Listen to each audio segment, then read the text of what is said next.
Bonjour tout le monde, Daniel Breton de Mobilité électrique Canada dans le cadre de la campagne électorale du Québec 2022. Nous sommes en compagnie de Carl Filion, qui est candidat pour Vanier-les-Rivières pour le Parti libéral et qui va venir nous entretenir d'électrification des transports. Bonjour, M. Filion. Bonjour, M. Breton. J'espère que votre campagne se passe bien dans la circonscription. Ah oui, tout à fait. Une très belle circonscription que je prends plaisir à sillonner ici dans la belle région de Québec aussi. Super. Donc, comme pour tous les candidats de tous les partis, on a envoyé à l'avance une série de questions qu'on pose en rafale. Et puis, si vous voulez ajouter quelque chose ou préciser quelque chose, libre à vous de le faire. Donc, on va commencer sans plus attendre avec la première question. Êtes-vous favorable au rabais à l'achat de véhicules électriques légers? Ah, tout à fait, absolument. Je ne pourrais pas mettre davantage l'emphase là-dessus. Je pense que c'est essentiel. On l'a vu récemment, mais ça fait plusieurs années là, que ça se passe comme ça. On demande aux gens de faire l'effort de faire la transition. On leur demande de s'acheter, d'acquérir des véhicules électriques, mais pour beaucoup de familles, le prix reste élevé. Et je prends ces quelques secondes pour, pour commenter le fait que c'est complètement contre-intuitif dans le contexte où nous sommes, avec l'inflation, avec la nécessité de faire la transition, que le gouvernement du Québec ait réduit la subvention pour les verts de 1 000 plus tôt cette année lorsqu'il a déposé son budget. Alors, non seulement nous sommes favorables au rabais, mais nous croyons qu'ils doivent être amenés au moins où ils étaient l'an dernier, minimalement. Parfait. Êtes-vous aussi favorable au rabais à l'achat de véhicules électriques légers d'occasion? Eh bien, je vous dirais que oui, c'est important. Ça va faire partie des défis qu'on va avoir et je vous dirais que de plus en plus, il y a des gens qui vont peut-être s'acheter une deuxième voiture électrique, même s'il y en a qui n'ont pas encore acheté leur première. Alors, oui, nous sommes favorables à un programme de ce type-là. Puis, ça me fait penser aussi aux défis importants qu'on va avoir de requalifier notre main-d'œuvre de mécaniciens là, qui vont devoir de plus en plus Ça, c'est pour une question subséquente. ah, parfait, nous y reviendrons.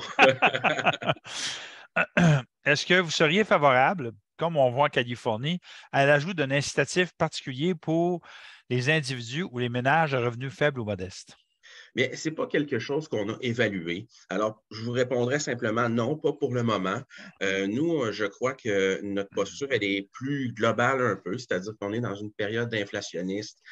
Tous les ménages ont des défis financiers, tous les tarifs augmentent. Alors, on veut remettre de l'argent dans la poche, dans les poches des familles. Et à partir de là, c'est eux qui feront les choix nécessaires là, où placer cet argent sur leur budget. Alors, moi, je préfère avoir une approche plus globale pour dire de remettre l'argent dans les ménages à revenus faibles et modestes et que ceux qui peuvent faire le choix du transport en commun, par exemple, bénéficient quand même de ça et ceux qui doivent faire le choix de la voiture puissent s'en servir pour cette option légalement. OK. Justement, parlant d'autre chose que tout simplement de la possession de la voiture individuelle, pour les entreprises de taxi, d'autopartage, de covoiturage ou de transport sur demande, êtes-vous favorable à un rabais spécifique pour véhicules électriques de ces flottes de véhicules? Oui, tout à fait. Et j'apprécie que vous posiez cette question-là parce que l'électrification des véhicules personnels, c'est quelque chose qui doit être fait et qui est amorcé, qui ne va peut-être pas assez vite. On a un objectif pour 2030. Il va falloir faire des efforts supplémentaires pour s'y rendre, mais il y a des défis importants en termes de volume. Là, quand on parle d'une grande flotte de véhicules, il y a des défis. Peut-être qu'on parlera tout à l'heure de la question des autobus électriques, puis de Oui. comment on va faire pour les charger en grand nombre. Là, moi, j'ai rencontré ici le président du RTC, le réseau de transport de la capitale, puis il nous parlait de ces défis. J'espère qu'on va pouvoir y revenir. Oui. Alors, je vous dirais que oui, il faut faire des efforts supplémentaires aussi pour les grandes flottes de véhicules parce que ça fait partie du défi que l'on a d'électrification. Puis les transports, là, c'est évidemment le plus grand émetteur de GES au Québec. Alors, il faut s'y attarder tout particulièrement. OK. Est-ce que votre parti est favorable à l'adoption d'un système qu'on appelle redevance remise ou bonus-malus fiscalement neutre pour les véhicules les plus polluants pour utiliser les revenus pour financer les incitatifs à l'achat de véhicules électriques? Alors, je vous dirais que non. Je sais que c'est une proposition qui a été avancée par certains des partis concurrents. En fait, pour être tout à fait honnête, là, ça fait une quinzaine d'années qu'on en parle dans la sphère publique. Ce Mhm. n'est pas un nouveau sujet. J'en parlais même avec un ancien ministre libéral de l'Environnement il y a 15 ans. Ah oui. Mais nous, notre approche, c'est plutôt celle d'offrir plus de choix aux gens. Et je crois que c'est là qu'on entre dans la deuxième étape de cette transition vers les véhicules électriques-là. C'est qu'il il y a des gens qui ont peut-être des besoins supplémentaires, des véhicules plus lourds, plus gros. Il faut les électrifier aussi. On ne peut pas dire on abandonne cette frange-là, il faut les électrifier aussi. Ouais. Et on réfléchissait l'autre jour ici en équipe, parce qu'on aime bien lancer des idées comme ça, puis on se disait, il n'y a personne qui s'achète une minivan aujourd'hui parce que c'est agréable à conduire. C'est des gens qui ont peut-être des besoins différents. Alors nous, ce qu'on veut, c'est que les gens aient le choix de l'électrique aussi pour ces formats-là. Alors, je vous dirais, surtout dans la période économique que nous vivons, on ne souhaite pas ajouter des pénalités là, à l'achat de véhicules à essence. OK. Est-ce que vous êtes favorable à un programme de rabais à l'achat de véhicules hors route? Genre Euh, motoneige, motomarine, bateau, VTT côte à côte, parce que d'autant plus qu'il y a des entreprises québécoises qui se lancent ou qui vont se lancer bientôt dans la fabrication de véhicules hors route. c'est vrai, il y a beaucoup d'innovations québécoises, puis on en est très fiers. Je vous dirais que pour le moment, ce n'est pas quelque chose qu'on a évalué non plus. Je pense que pour compléter la transition, il va falloir y voir, mais je vous dirais que ce n'est pas imminent de notre côté. OK. Êtes-vous favorable au financement de campagnes de sensibilisation et d'éducation aux citoyens ainsi que de programmes de formation pour les entreprises et les employés afin d'accélérer la transition vers les véhicules électriques? Puis ça nous amène un peu à ce qu'on discutait tout à l'heure, là. Oui, vous avez raison. Je le vois, je le vois en deux points, là. C'est-à-dire que je pense qu'il y a des gens qui aimeraient peut-être faire la transition vers l'électrique, mais qui ont des craintes. Est-ce Oui. que dans mon milieu de travail, je vais avoir accès à une borne, même si j'en ai une à la maison? Est-ce que je vais avoir à devoir m'arrêter sur le bord de l'autoroute pour recharger pendant longtemps? Alors, c'est des craintes qu'il faut Auquel il faut répondre. calmer. C'est ça, Oui. exactement. Et donc, ce sera un défi. Et puis, l'autre partie de ce défi, la formation, c'est important pour que, évidemment, les véhicules électriques qui vont être de plus en plus présents sur nos routes, de plus en plus utilisés. Parfois, nos routes peuvent être un petit peu chaotiques. C'est certain qu'il va falloir réparer ces véhicules-là. Ou accidenté. Ou accidentés, tout à fait. Et il va falloir qu'il y ait des gens qui aient de l'expertise pour les réparer. Et surtout, évidemment, on ne veut pas mettre les mécaniciens au chômage s'il y a de moins en moins de véhicules à essence. On veut qu'ils puissent continuer à pratiquer leur métier. Alors, oui, on est tout à fait favorable avec des programmes de formation en ce sens-là. C'est bon. Êtes-vous favorable à des incitatifs à l'achat de véhicules moyens et lourds? Là, on parle de. Il existe présentement un programme. Si vous êtes favorable, est-ce que vous seriez favorable à ce que le rabais soit augmenté, maintenu au niveau actuel ou diminué?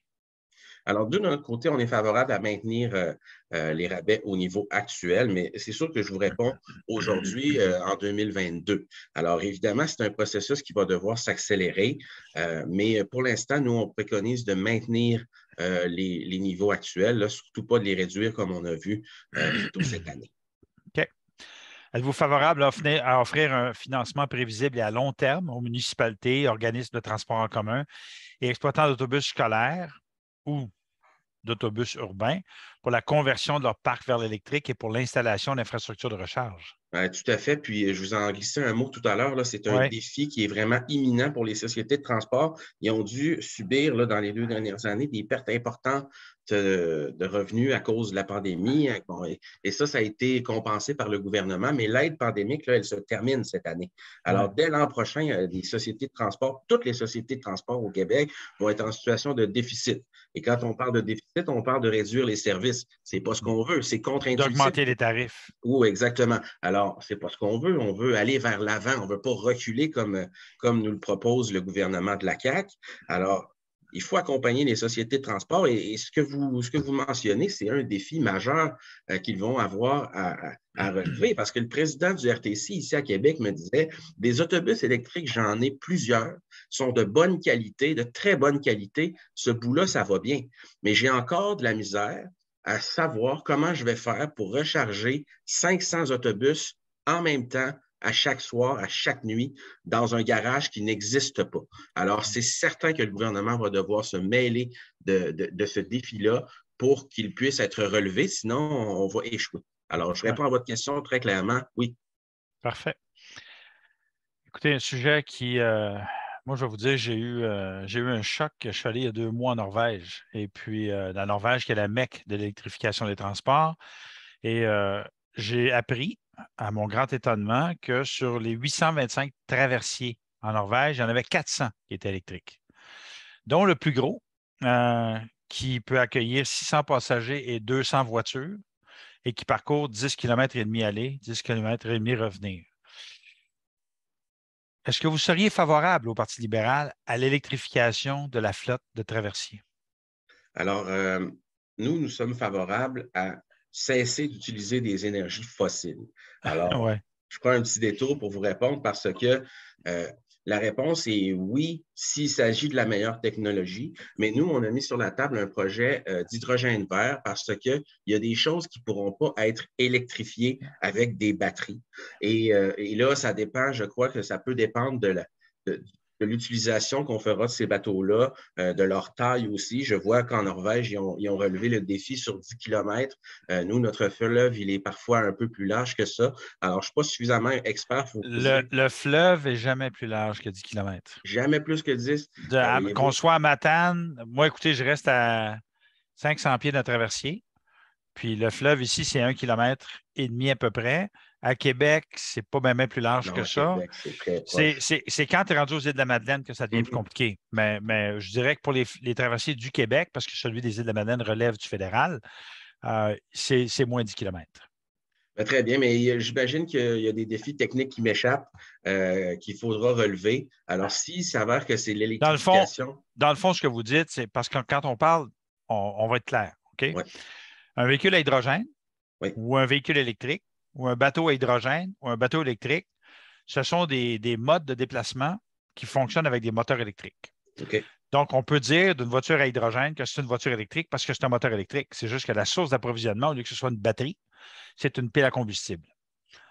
Donc, disons des traversiers zéro émission. C'est tout à fait notre objectif. Je pense qu'on va bien s'entendre là-dessus. Je vous glisse un petit mot sur notre projet d'hydrogène vert parce que il met en valeur les ressources, les forces du Québec, son eau, son hydroélectricité, parce que ce serait complètement contre-intuitif. C'est un mot que j'utilise beaucoup. De créer de l'hydrogène avec des sources d'énergie au charbon. Bien, nous, on n'a pas à faire ça. Alors, d'où l'avantage. Mais je réponds à votre question encore une fois, oui. OK. Êtes-vous favorable à un programme ou un règlement visant la réutilisation et le recyclage des composants de véhicules électriques, dont plus spécifiquement les batteries? Oui, tout à fait. Pour être responsable dans notre transition, je pense que c'est quelque chose qu'il faut examiner de près. Ce n'est pas quelque chose que je connais très bien, ces informations-là, mais je pense que si on veut être responsable dans notre idée de dire qu'on veut faire mieux, qu'on veut entrer dans la modernité, je pense que c'est essentiel. OK.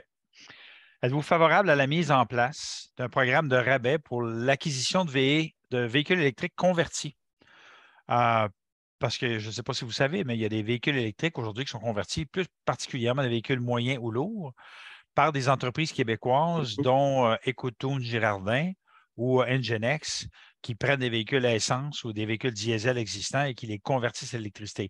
Donc, est-ce que pour vous, un programme de conversion, c'est quelque chose que vous supportez? Ben, oui, je vous dirais que oui. Moi, dans ma vision, c'est quelque chose qui est plutôt transitoire, là, qui va peut-être être moins utile quand on aura atteint nos objectifs. Mais en attendant, je pense qu'il faut utiliser tous les moyens qu'on a à notre disposition pour accélérer le pas. Alors, nous sommes favorables, les gars. OK. Êtes-vous favorable à l'investissement dans le déploiement d'infrastructures de recharge publiques? Et si oui, que ce soit pour les bornes rapides, est-ce que vous êtes favorable à un soutien à 50 à 75 ou pour les bornes de niveau 2, si vous êtes favorable à un soutien public de déploiement d'infrastructures de recharge de niveau 2 à 50 ou à 75 Oui, nous sommes favorables. Je ne peux pas malheureusement m'avancer sur les le modalités, pourcentage, oui. le pourcentage. Là. Je n'ai pas cette information-là.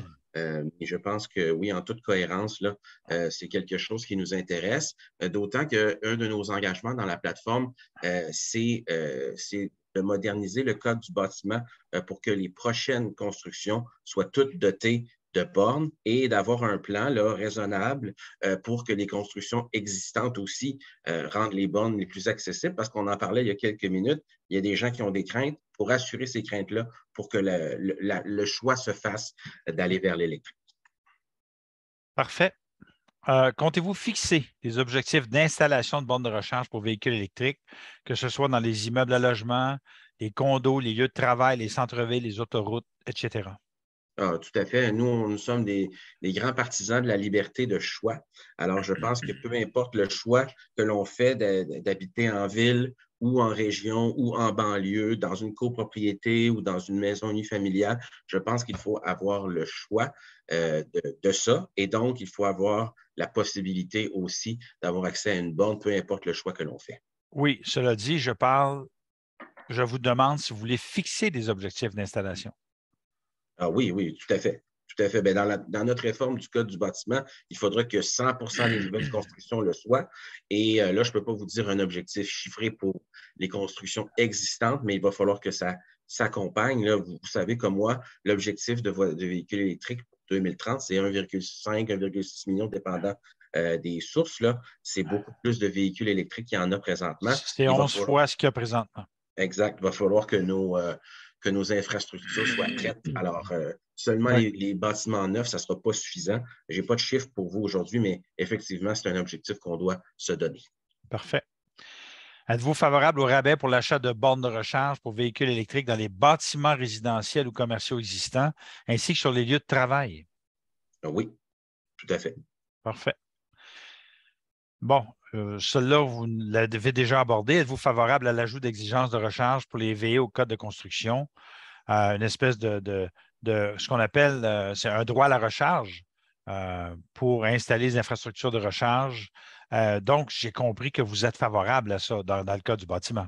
Oui, oui, tout à fait. Puis, je vous dirais qu'on a une pensée plus particulière encore pour les régions. On pense que les gens, parfois, on a le préjugé que les gens en région ne veulent pas faire cette transition-là. Nous, on croit que ce n'est pas exact. Puis, il faut vraiment que ce soit accessible partout au Québec. Alors oui, c'est important et d'autant plus d'étendre tout ça partout au Québec parce que ça fait partie du défi que l'on a pour atteindre notre objectif. Parfait.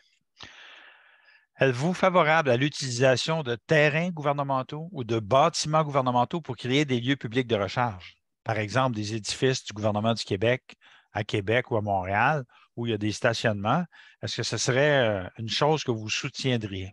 Oui, oui, puis je vous dirais que ça devrait être plus facile là encore parce que c'est le gouvernement qui en a le contrôle. Puis je vous Et dirais que, c'est le gouvernement qui fixe ses objectifs. ben, en plus, puis je vous dirais que c'est assez révélateur de l'état de la situation. Là, je lisais avant de vous parler qu'il n'y a que 28 des véhicules de la flotte du ministère des Transports qui sont électriques. Alors, en premier lieu, le gouvernement va devoir être exemplaire et va devoir être plus cohérent aussi. Alors, je pense que cette mesure-là irait dans le sens de la cohérence gouvernementale. On ne veut pas dire aux gens, vous faites-le, puis nous, on va attendre. Écoutez, moi, il y a 10 ans, j'avais exigé d'avoir un véhicule hybride comme véhicule de fonction comme Oui, ministre. Pour moi, ça ne fait pas beaucoup de sens qu'on soit 10 ans plus tard avec des véhicules à essence comme véhicules de fonction.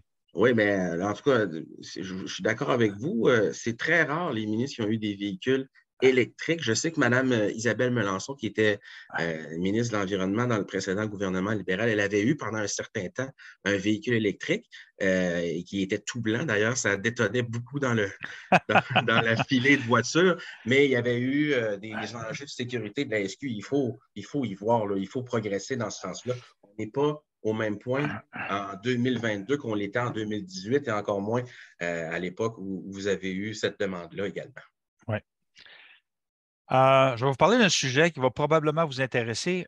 C'est êtes-vous favorable à l'inclusion des coûts de mise à niveau des panneaux électriques pour l'installation de bornes de recharge dans les programmes d'amélioration d'efficacité énergétique pour les résidences de 40 ans et plus? Parce que souvent, ce qu'on voit, c'est que le coût de la borne, c'est une chose, mais si tu restes dans une maison qui est plus vieille, ton panneau électrique peut ne pas être capable d'accepter la borne. Mhm. Donc, ça veut dire que le coût du panneau électrique, lui, il devient un coût supplémentaire. Et ça fait partie des choses que je connais personnellement depuis de nombreuses années. Et quelqu'un qui est candidat dans une circonscription comme la vôtre, des maisons qui ont plus de 40 ans, il y en a beaucoup. Ben, écoutez, j'en ai acheté une moi-même cette année avec ma conjointe. On a eu un deuxième enfant, ça prenait une chambre de plus. On a acheté une maison qui a plus de 40 ans. Avant de l'acheter, on a fait une inspection, on a vu le panneau. On s'est dit, oups, ça va prendre une mise à niveau très bientôt. Alors, Ouais. je vous répondrai, oui, est-ce qu'on peut mettre ce programme en place le plus rapidement possible? Parce que j'en ai besoin. C'est bon. Est-ce que votre parti est favorable à une stratégie québécoise intégrée d'électrification des transports? C'est plus pour avoir une vision globale. Oui, oui, tout à fait. Une vision globale, ça passe par l'électrification des transports. Je vous remercie tout à l'heure d'avoir précisé que dans la définition fonctionnelle hydrogène vert, on parlait quand même d'un moteur électrique parce que nous, ça fait partie de notre vision parce qu'on ne peut pas mettre des batteries dans tout. Puis le transport lourd, ça reste un énorme pollueur. Alors, une stratégie intégrée, tout à fait. Et je vous dirais qu'il faut avoir encore plus de vision que ça parce que si on fait juste remplacer toutes les autos à essence par autant de véhicules électriques, c'est pas une immense avancée. C'est très Non, positif. en fait, c'est une immense avancée au Oui, niveau de la pollution atmosphérique et des GES, mais ça ne règle pas les problèmes de congestion. voilà. Alors, je pense que c'est important d'avoir une vision qui n'irait pas encourager l'étalement urbain. Alors, je pense que vous me voyez venir sur une autoroute sous le fleuve avec mon exemple. C'est certain que nous, on ne va pas creuser 4 voies d'autoroute sous le fleuve en disant aux gens, continuez à prendre votre voiture. On veut offrir des options de transport en commun électriques, évidemment, pour voir vers l'avenir. OK. Puis à Québec, où je suis, c'est essentiel. Ça fait longtemps qu'on l'attend. Puis c'est nous, le Parti libéral, évidemment, qui avait lancé le projet du tramway. Alors moi, je voudrais que ça aille plus vite. Puis pour les citoyens de Vanier-les-Rivières, j'ai déjà hâte qu'on parle de la phase 2 pour rejoindre les gens de ma circonscription, parce que depuis qu'on a éliminé la branche vers Charlebourg, depuis que la CAQ a éliminé la branche vers Charlebourg, pour nous ici dans Vanier, c'est plus loin pour se rendre aux transports structurants. Alors, j'ai hâte à l'avenir. OK. Est-ce que votre parti est favorable au renforcement de la norme VZE, la loi zéro émission qu'on appelle du Québec, de façon à accélérer la courbe d'adoption de véhicules électriques et à assurer le plus rapidement possible l'atteinte de cible de 100 de vente de véhicules zéro émission? Oui, nous sommes favorables sur le principe parce que l'objectif, on se l'est donné 100 en 2035. Je suis certain que vous êtes plus familier que moi avec les modalités, mais je crois, là, sans être un expert dans le fin détail, là, je crois que peu importe qui est élu le 3 octobre, c'est quelque chose que le gouvernement qui va être élu va devoir regarder très sérieusement de modifier la distribution des crédits, je crois, pour qu'il y ait des efforts et une offre supplémentaire là, chez les constructeurs au Québec. OK. Donc, est-ce que vous me dites que le Parti libéral est favorable à l'atteinte ou via une norme zéro émission à 100 de véhicules zéro émission en 2035? C'est ce que je comprends? Oui, OK, parfait. pour les véhicules personnels. Pour les véhicules légers, exactement. Est-ce que vous êtes favorable à l'adoption d'une norme zéro émission pour les camions et les autobus, exigeant la vente de 100 de véhicules électriques au plus tard en 2040? Oui, alors oui, mais on se donne 50 plus pour faire la transition. On peut souhaiter, là, je pense que tout le monde le souhaite que ça se fasse plus vite, mais on préfère garder cet objectif-là De 2040. de 2040, se donner un petit peu plus de marge de manœuvre, mais oui, c'est notre objectif également. Parfait. Êtes-vous favorable à un plan particulier pour aider les communautés rurales, nordiques, inuits et des Premières Nations à passer au transport électrique? Oui, tout à fait. On veut avoir une sensibilité particulière pour les régions rurales, pour avoir une borne électrique accessible, parce qu'il faut pouvoir s'y rendre, il faut pouvoir y vivre. Et pour ce qui est des communautés autochtones, ben là, je vous dirais qu'a priori, oui, mais on souhaite vraiment travailler en collaboration avec eux parce que nous, notre idée générale là, qui nous pousse, c'est c'est de dire que les gens qui sont sur le terrain sont les mieux placés pour nous dire ce dont ils ont besoin, ce dont Oui, ils ont besoin. Alors, on veut absolument. vraiment travailler en collaboration avec eux. Mais oui, nous avons un angle favorable là, pour aider les communautés rurales nordiques, inuits et des Premières Nations. Parfait. Êtes-vous favorable à un programme de mise à la casse pour retirer les véhicules à essence ou diesel, les plus vieux, évidemment, pour soutenir financièrement leur remplacement par d'autres options de transport plus propres, comme un peu on a discuté, tels que le transport actif, le transport collectif, l'autopartage, le covoiturage et les véhicules électriques, un peu inspiré du programme Fête de l'air? Oui, ben, je vous dirais que oui. Personnellement, je pense que là, 2022, c'est peut-être un petit peu tôt pour le mettre vraiment en place à grande échelle, mais je pense qu'il faut commencer à s'y préparer là, parce que les années passent et puis les objectifs s'en viennent. Alors, je vous dirais que oui. OK. Comptez-vous soutenir et attirer les entreprises et les investissements liés aux véhicules électriques au Québec, que ce soit assemblage, pièces, machinerie, infrastructure de recharge, etc., pour développer l'industrie? Oui, oui, puis je vous dirais que c'est un des échecs les plus importants du gouvernement actuel qui a justifié la création ou l'ouverture de mines en disant on va avoir une filière électrique ici qui va se développer. Moi, j'aurais voulu voir beaucoup plus de résultats au Québec pour tout le Québec. Alors nous, oui, je vous réponds oui. Puis nous, on ajoute à ça le développement de la filière hydrogène vert. Là, on pense qu'il y a vraiment, il faut se préparer maintenant pour pouvoir répondre aux demandes énergétiques du reste du monde. Puis moi, j'aime bien l'illustrer comme ça en disant la transition écologique, là, elle va se faire. Veut pas, elle va se faire. Et il y a beaucoup de juridictions, peut-être au sud du Québec, par exemple, là, beaucoup plus au sud, qui ne veulent pas faire cette transition, qui ne souhaitent pas la faire. Ils vont devoir la faire quand même. Alors nous, si nos entreprises sont prêtes, il va y avoir d'immenses possibilités d'affaires pour elles. Alors c'est vraiment quelque chose qu'on veut développer dès maintenant. Parfait. Comptez-vous concentrer des investissements en R&D sur la technologie stratégique des véhicules électriques? Oui, absolument. Le Québec est reconnu pour son génie. Alors, je pense qu'il y a là aussi de belles possibilités. Et nous, on veut, dès le prochain mandat, dès la prochaine élection, favoriser les chaires de recherche, les bourses pour les recherches universitaires en ce domaine-là. On pense que le Québec a beaucoup à offrir. Les cerveaux québécois ont beaucoup à offrir sur la planète là, à ce sujet-là. Parfait. Cela dit, ces opportunités d'affaires amènent de nouveaux défis.